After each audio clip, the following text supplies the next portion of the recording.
Hello everyone, this is Himanshu Sharma and today we are going to start a new series of Python programming language. आज की इस video में जो कि आज हमारी ये सबसे फर्स्ट वीडियो होने वाली है, तो आज के इस लेक्चर में हम सबसे पहले बात करेंगे कि पाइथन प्रोग्रामिंग लैंग्वेज हमारे लिए क्यों ज़रूरी है। आज की डेट में हम अदर लैंग्वेजेस को छोड़ के पाइथन लैंग्वेज की तरफ क्यों मूव कर रहे हैं, क्या इसकी इम्पोर्टेंस है और क्या इसका फ्यूचर है। देखिए, पाइथन प्रोग्रामिंग लैंग्वेज 1991 में जूडो वैन रोज्यूम द्वारा डेवलप की गई थी। पाइथन प्रोग्रामिंग लैंग्वेज के बारे में अगर हम बात करें तो आज की डेट में सबसे लेटेस्ट और सबसे एडवांस प्रोग्रामिंग लैंग्वेज हमारी पाइथन ही बताई जाती है। तो पाइथन प्रोग्रामिंग लैंग्वेज के बारे में जब हम बात कर रहे हैं तो हमें ये चीज़ पता होना भी बहुत ज़रूरी है कि आज की डेट में most of the mobile applications जो हैं वो पाइथन में ही डेवलप की जा रही हैं। पाइथन में there are many different libraries we have which we can use to get any kind of goal in the programming sector, in the corporate sector.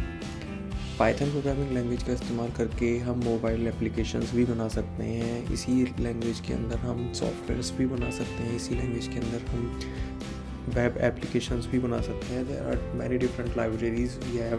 अपने रिक्वायरमेंट के हिसाब से हम पाइथन को यूज़ कर सकते हैं।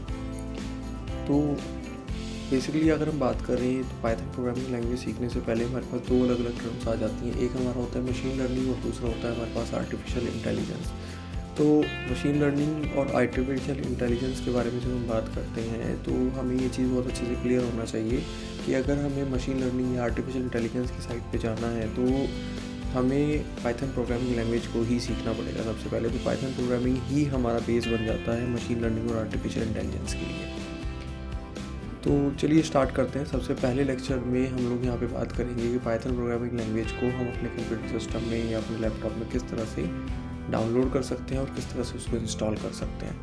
मेरे लैपटॉप में ऑलरेडी पाइथन इंस्टॉल्ड है तो मैं उसको इंस्टॉल नहीं करूँगा, बट हाँ मैं इसको डाउनलोड करने का प्रोसीजर कि हम कहाँ से इसको डाउनलोड कर सकते हैं और किस तरह से हम अपने कंप्यूटर सिस्टम में इसको इंस्टॉल कर सकते हैं उसका एक बेसिक रिव्यू मैं आपको ज़रूर दूंगा।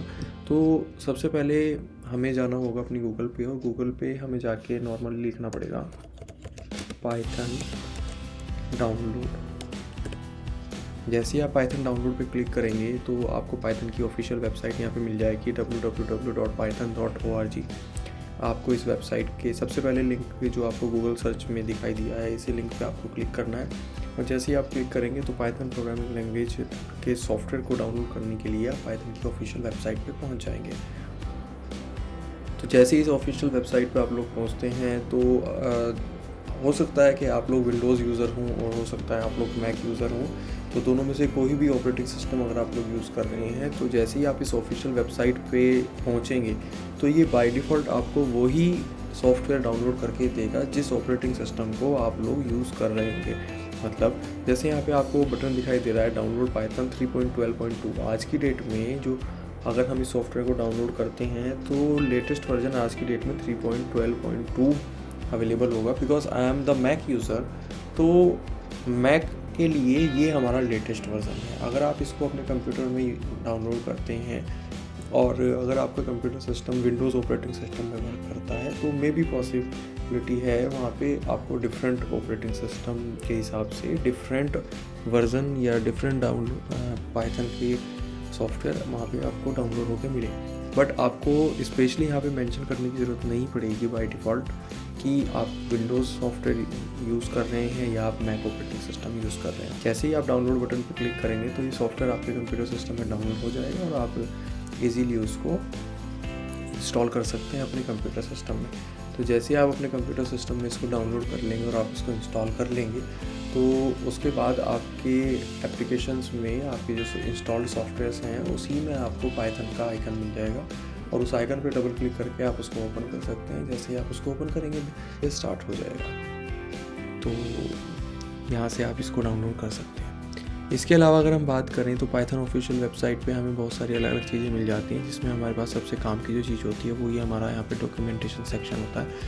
तो डॉक्यूमेंटेशन सेक्शन पे जाके आप पाइथन के सारे डॉक्यूमेंट्स को रीड कर सकते हो। यहाँ पे सारा गाइडेंस दिया गया है आपको कि आप अगर बिगनर्स हैं तो बिगनर्स गाइड के लिए आपको यहाँ पे अलग से डॉक्यूमेंट मिल जाएगा, डेवलपर्स मोड के लिए आपको अलग से यहाँ पे चीज़ें मिल जाएंगी। फ्रिक्वेंटली आस्क्ड क्वेश्चंस, अगर आपके कोई किसी भी तरह की कोई क्वेरी है तो आप FAQs में जाके अपने क्वेश्चंस के आंसर्स को फाइंड आउट कर सकते हैं। इसके अलावा अगर आप पाइथन की किसी बुक को डाउनलोड करना चाहते हैं तो पाइथन की ऑफिशियल वेबसाइट पे ही पाइथन के थ्रू आपको पाइथन की बुक्स भी यहाँ पे अवेलेबल कराई जाती हैं। देखिए जैसे मैं अगर इस पर क्लिक करता हूँ तो there are different many books available on this official website. You can directly download these books from here. आप इनको डायरेक्टली डाउनलोड कर सकते हैं और आप उनको रीड कर सकते हैं, ठीक है।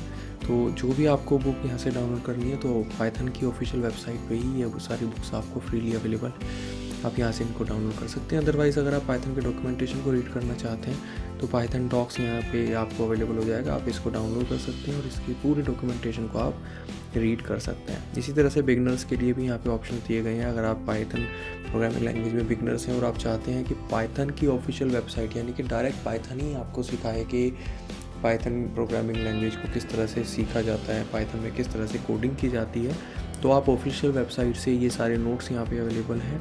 आप डायरेक्टली यहाँ से इनको रीड कर सकते हैं 1 by 1 पॉइंट टू पॉइंट, और रीड करके पाइथन प्रोग्रामिंग को सीख सकते हैं।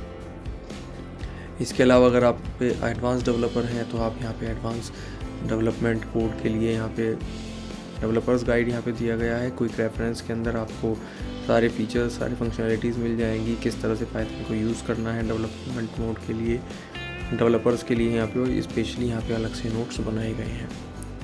तो यहाँ से आप इनको भी रीड कर सकते हैं अपनी रिक्वायरमेंट के अकॉर्डिंग, ठीक है। तो मैंने अपने कंप्यूटर सिस्टम में ऑलरेडी पाइथन को डाउनलोड किया हुआ है।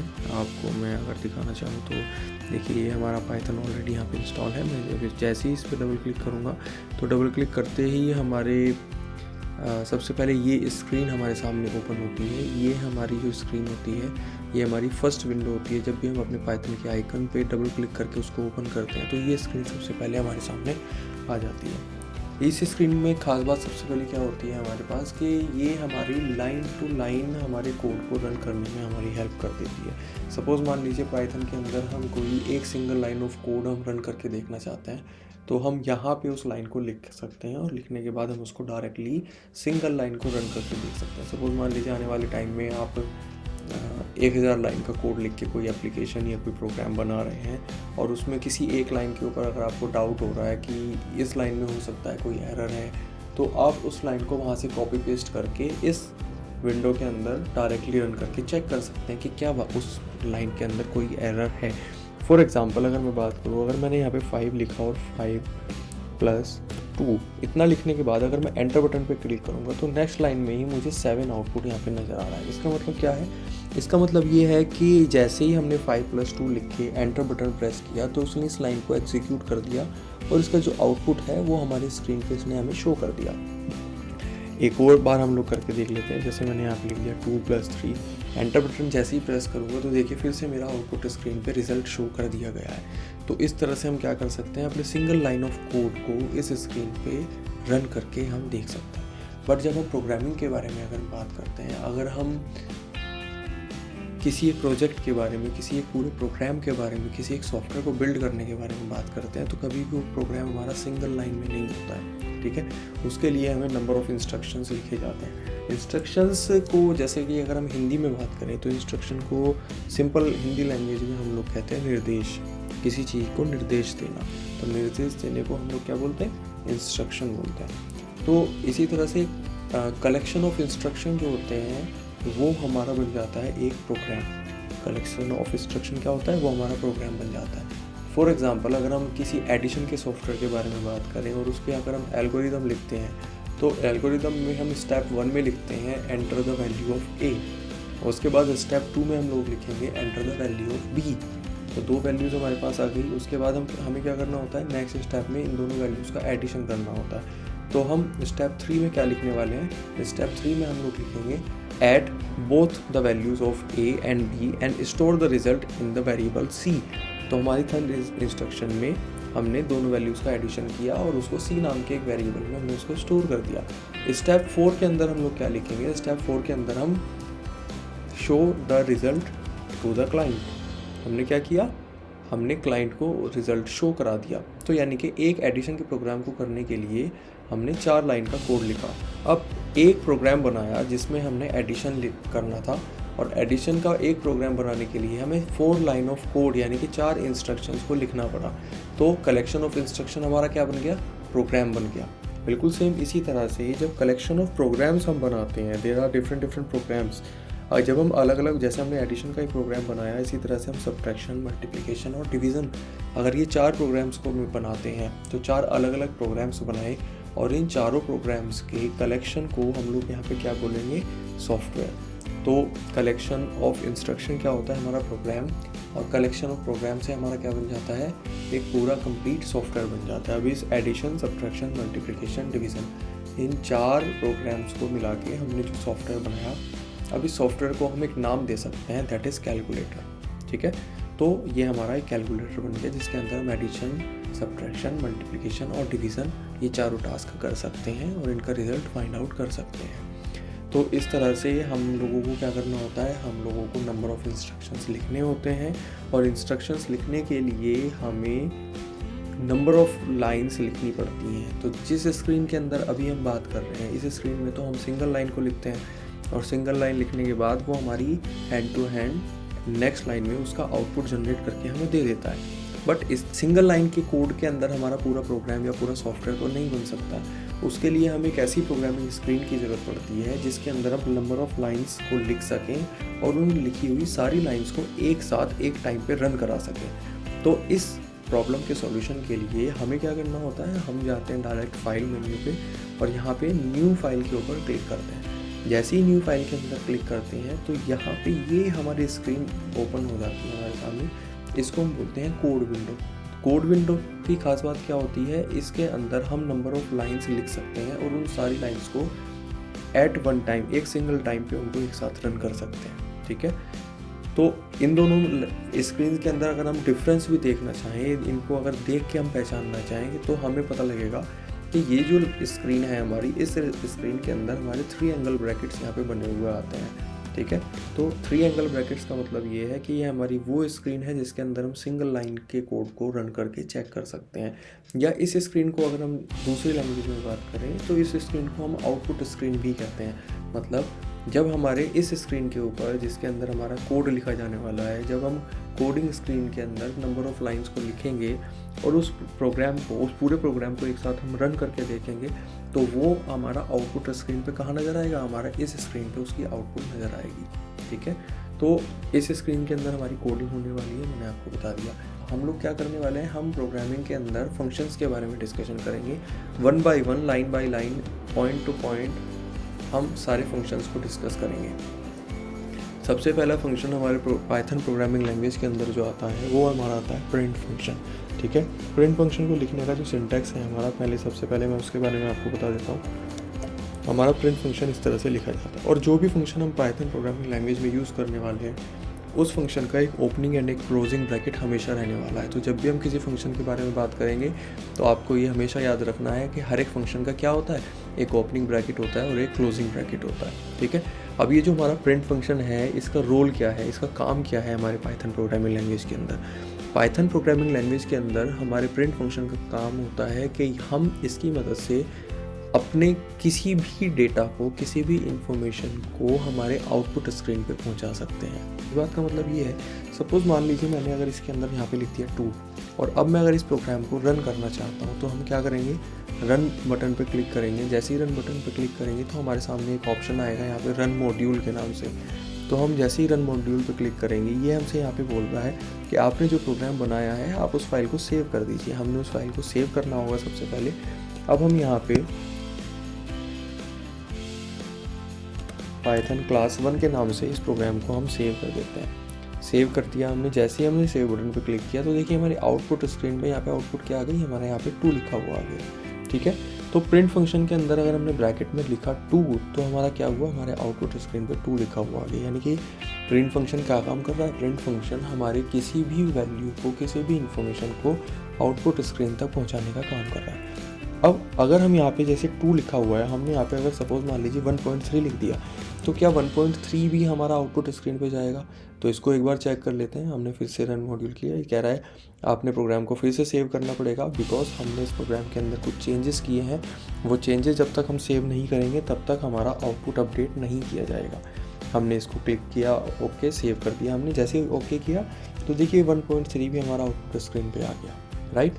इसी तरह से और हम क्या यहाँ पे लिख सकते हैं, अगर हम यहाँ पे ए लिख दें तो क्या होगा? अब यहाँ पे एक बार चेक कर लेते हैं। अब हमने रन पे जाके रन मॉड्यूल पे क्लिक किया, प्रोग्राम को हमने सेव किया, तो इसने यहाँ पे हमें एरर दे दिया, name A is not defined. Name A is not defined, यहाँ पे हमें एरर क्यों आई है, अब इसके बारे में बात करते हैं। इसके बारे में बात जब हम करते हैं कि हमारा ए लिखने के बाद ये इन्फॉर्मेशन हमारी आउटपुट स्क्रीन पे क्यों नहीं गई है, इसने हमें एरर क्यों दे दिया। इसने नेम एरर में हमें बताया कि name A is not defined. इसका मतलब क्या है? इसका मतलब ये है कि पाइथन प्रोग्रामिंग लैंग्वेज के अंदर अगर हम कोई अल्फ़ाबेट यानी कि कोई कैरेक्टर या हमारा कलेक्शन ऑफ कैरेक्टर, जिसको हम प्रोग्रामिंग लैंग्वेज के अंदर स्ट्रिंग भी मानते हैं, अगर हमें कोई भी स्ट्रिंग अपने आउटपुट स्क्रीन पे भेजनी है एज अ इंफॉर्मेशन, तो हमें क्या करना पड़ेगा? या तो हम उसको डबल कोट में लिखेंगे या हम उसको सिंगल कोट में लिखेंगे, ठीक है। अब देखिए सिंगल कोट के अंदर अगर हम यहाँ पे ए लिखते हैं, अगर डबल कोट के अंदर लिखेंगे तो भी हमारा सेम ही आउटपुट आना है, सिंगल कोट में लिखेंगे तो भी हमारा सेम ही आउटपुट आना है। अब देखिए इस प्रोग्राम को मैं दोबारा से रन करता हूँ। दोबारा से रन किया, ओके बटन पे क्लिक किया, तो देखिए मेरा आउटपुट स्क्रीन पे ए यहाँ पे आ गया। इसको अगर हम चेंज भी करें, चलिए मैं इसको एक बार डबल कोट में भी लिख के आपको दिखा देता हूँ।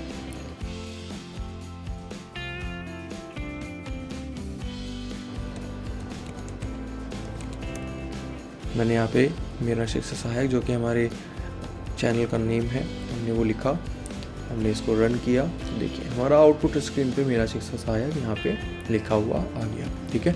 अब यहाँ पे क्वेश्चन आपके माइंड में ये आ सकता है कि सर जब हमने यहाँ पे ए लिखा था नॉर्मल, जिसको हमने बिना किसी डबल कोट या सिंगल कोट के लिखा था, तो उसको लिखने पे हमारा ये एरर क्यों दे रहा था?